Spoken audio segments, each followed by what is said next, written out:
السلام علیکم بیٹا، ہمارا آج جو ہے وہ لیکچر نمبر ہے 8 اور اس لیکچر میں ہم سٹارٹ کرتے ہیں چیپٹر نمبر 4۔ اور چیپٹر نمبر 4 جو ہے اس کو ذرا آپ تھوڑا سا توجہ رکھیں گے۔ اس چیپٹر نمبر 4 میں آپ کو شارٹ کویسچنز پڑھائے جائیں گے۔ چیپٹر نمبر 4 کے لیکچر نمبر ہے 8 اور آپ کو پڑھایا جائے گا شارٹ کویسچنز چیپٹر نمبر 4 کے۔ سب سے پہلا جو شارٹ کویسچن آپ کے پاس آ رہا ہے وہ ہے قرارداد مقاصد کی اہمیت بیان کریں کہ آبجیکٹو ریزولوشن یعنی قرارداد مقاصد جو 1949 کے اندر پیش کی گئی تھی اور اس وقت کے وزیر اعظم لیاقت علی خان نے اسمبلی سے یہ پاس کروائی تھی، یہ پیش کی گئی تھی۔ اور اس قرارداد کے اندر جو پوائنٹس دیے گئے تھے، سب سے پہلے ان پوائنٹس کو سن لیجئے۔ اسلامی نظام حکومت کا قیام، سب سے پہلی جو بات آ جاتی ہے وہ آ جاتی ہے اسلامی نظام حکومت کا قیام، کہ پاکستان کیونکہ اسلام کے نام پر بنا ہے، اس لیے یہاں پر جو نظام قائم ہوگا وہ بھی اسلامی ہونا چاہیے۔ اس کے بعد نظریہ پاکستان کی توثیق، کہ نظریہ پاکستان کیا ہے، اس کے حوالے سے بات چیت کی جائے کہ ہم نے نظریہ پاکستان کے حوالے سے اس ملک کو چلانا ہے۔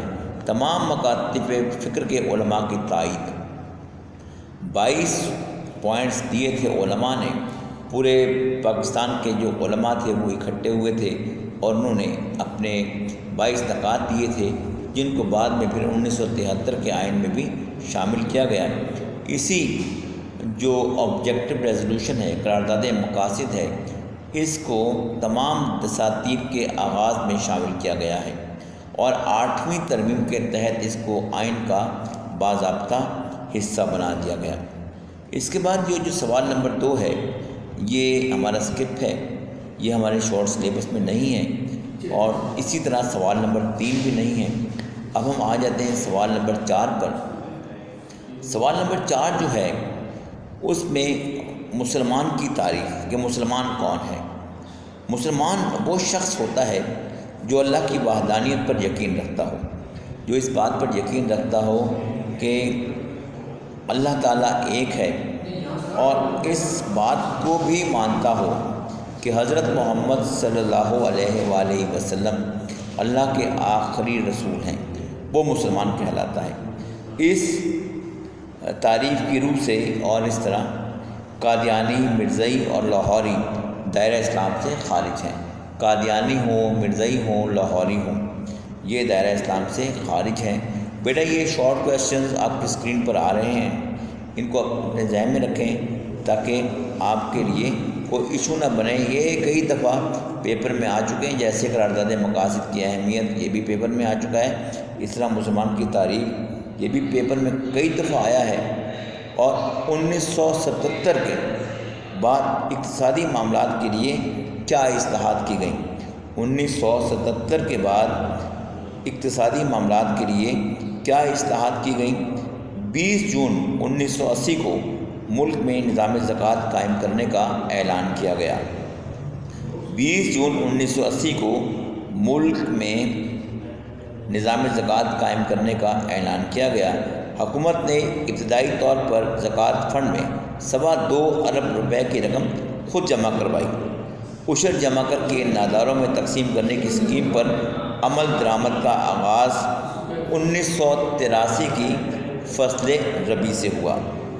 دیکھیے میں ریپیٹ کرتا ہوں، 20 جون 1980 کو ملک میں نظام زکوٰۃ قائم کرنے کا اعلان کیا گیا۔ حکومت نے ابتدائی طور پر زکوٰۃ فنڈ میں 2.25 ارب روپے کی رقم خود جمع کروائی۔ عشر جمع کر کے ناداروں میں تقسیم کرنے کی اسکیم پر عمل درآمد کا آغاز 1983 کی فصل ربیع سے ہوا۔ 1 جنوری 1981 سے بینکوں اور بعض دیگر مالیاتی اداروں کے کاروبار سے سود کو ختم کرنے کا اعلان کیا گیا۔ اس وقت آپ کے سامنے اسکرین پر پیج نمبر 21 ہے، اور اسی میں سے میں آپ کو شارٹ کویسچن پڑھا رہا ہوں، اور یہ شارٹ کویسچن بارہا پیپر میں آ چکے ہیں، پیپر میں یہ ریپیٹ ہوئے ہیں، پیپر میں یہ آئے ہیں، اس لیے آپ نے ان کو اپنے ذہن میں رکھنا ہے۔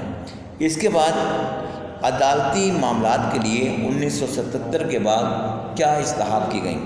1977 کے بعد یعنی 1977 کے بعد عدالتی معاملات کے لیے کیا اقدامات کیے گئے؟ شراب نوشی، چوری، زنا اور قذف کے لیے اسلامی سزائیں نافذ کی گئیں۔ شراب نوشی، چوری، زنا اور قذف کے لیے اسلامی سزائیں نافذ کی گئیں۔ وفاقی سطح پر وفاقی شرعی عدالت قائم کی گئی۔ علماء کو جج بنایا گیا۔ عدالتوں کے طریقہ کار سے غیر اسلامی روایات کو ختم کیا گیا۔ اسلامی یونیورسٹی قائم کی گئی اور اس کے ساتھ ساتھ قرارداد مقاصد کو آئین کا باضابطہ اور قابل نفاذ حصہ بنایا گیا۔ بیٹا جو یہ سوال آپ کو پڑھائے جا رہے ہیں یہ بار بار پیپر میں آ چکے ہیں، اس لیے یہ ہے کہ آپ ان کو بہت توجہ سے سنیں اور تاکہ آپ کے نمبر جو ہیں وہ اچھے سے اچھے آ سکیں۔ اس کے بعد اس پیج کا آخری سوال ہے، بہت ذرا توجہ سے سنیے گا۔ خطبہ حجۃ الوداع اور اقوام متحدہ کے انسانی حقوق کے چارٹر میں فرق کی وضاحت کریں۔ دونوں میں فرق کیا ہے؟ اقوام متحدہ کا انسانی حقوق کا منشور بلا شبہ انسانی حقوق کی ایک جامع اور خوبصورت دستاویز ہے، لیکن اس پر عمل درآمد کروانے والا کوئی نہیں، جبکہ خطبہ حجۃ الوداع میں نبی اکرم صلی اللہ علیہ وآلہ وسلم نے جو فرمایا پہلے اس پہ عمل کر کے دکھایا۔ بیٹا آپ نیکسٹ پیج پر آ جائیں گے، نیکسٹ پیج پر آپ بیٹا آئیں گے۔ اب پیج نمبر ہمارے پاس ہے اب 22۔ اس کے اندر بیٹا یہ سوال ہے، ان کو توجہ سے سنیں گے، یہی آپ کے جو شارٹ کویشچنز ہیں اس کے وہ شامل کیا گیا ہے، اسکرین پر میں نے شیئر کر دیا ہے۔ پیج نمبر 22، حقوق اور فرائض کی تعریف کریں۔ یہ بھی پیپر میں آ چکا ہے کہ حقوق کیا ہیں اور فرائض کیا ہیں، ان کی آپ نے تعریف کرنی ہے۔ حقوق اچھی زندگی گزارنے اور تمام انسانوں کی شخصیت کی تعمیر و تکمیل کے لیے ضروری شرائط کا نام ہے۔ حقوق اچھی زندگی گزارنے اور تمام انسانوں کی شخصیت کی تعمیر و تکمیل کے لیے ضروری شرائط کا نام ہے۔ آپ چیپٹر نمبر 4 کے شارٹ کویشچن کر رہے ہیں اور اس کے ساتھ ساتھ یہ آپ کے لیے 8th لیکچر جو ہے وہ آپ کے سامنے پیش کیا جا رہا ہے۔ آپ 8th لیکچر سن رہے ہیں اور اس کے شارٹ کویشچن آپ کی اسکرین پر شیئر بھی ہیں۔ 8th آپ کے پاس 8th جو لیکچر ہے اس میں چیپٹر نمبر 4 کے شارٹ کویشچن کیے جا رہے ہیں۔ اب فرائض کیا ہوتے ہیں؟ فرائض وہ ذمہ داری ہے جسے کوئی شخص اس لیے نبھاتا ہے کہ وہ اس کے کام کا حصہ ہے، یا کوئی ایسا کام جو اس لیے کرتا ہے کہ اخلاقی اور قانونی طور پر اس کا تقاضا اس سے کیا جاتا ہے۔ اس کے بعد حقوق کی کوئی سی تین خصوصیات۔ حقوق متحدہ زندگی کی حقوق متمدن زندگی کی بنیادی شرائط ہیں۔ حقوق متمدن زندگی کی بنیادی شرائط ہیں۔ حقوق میں یکسانیت ہوتی ہے، یعنی تمام حقوق تمام شہریوں کو یکساں طور پر حاصل ہوتے ہیں۔ حقوق و فرائض لازم و ملزوم ہیں، یعنی ایک کا حق دوسرے کا فرض ہوتا ہے۔ اس کے بعد آپ کے پاس جو ہے وہ آ جاتا ہے کوئی سے 6 انسانی حقوق کے نام تحریر کریں۔ فطری حقوق، معاشرتی حقوق، بنیادی حقوق، شہری حقوق اور سیاسی حقوق۔ اس کے بعد تحریک نظام مصطفیٰ کے بارے میں آپ کیا جانتے ہیں؟ 1977 کی تحریک نظام مصطفیٰ سے یہ بات ثابت ہو گئی کہ پاکستان کے عوام نفاذ اسلام کے سلسلے میں اپنی حکومت کی کارکردگی سے مطمئن نہیں ہیں۔ اس جذبے کو دیکھتے ہوئے 1977 میں برسر اقتدار آنے والی مارشل حکومت نے اسلامی نظام حکومت کے نفاذ کے لیے بہت سے مثبت اقدام کیے۔ اس کے بعد بیٹا اس چیپٹر کا شارٹ کویشچن ہے اور لاسٹ کویشچن ہے، لیکچر نمبر 8 ہے۔ اس میں قرارداد مقاصد کے اہم نکات تحریر کریں۔ صرف نکات کے نام تحریر کرنے ہیں آپ نے۔ سب سے پہلا ہے اللہ کی حاکمیت، اس کے بعد ہے نیابت، اسلام کے اجتماعی اصولوں کی پیروی، اسلامی زندگی کا فروغ، اقلیتوں کا تحفظ اور بنیادی حقوق کا تحفظ۔ یہ بیٹے چیپٹر نمبر 4 کے شارٹ کویسچنز کمپلیٹ ہوئے، اور ہمارا لیکچر نمبر جو ہے وہ بیٹا اس میں آ رہا ہے لیکچر نمبر 8، ٹھیک ہے۔ لیکچر نمبر 9 تک کے لیے آپ اجازت دیں گے۔ اللہ حافظ۔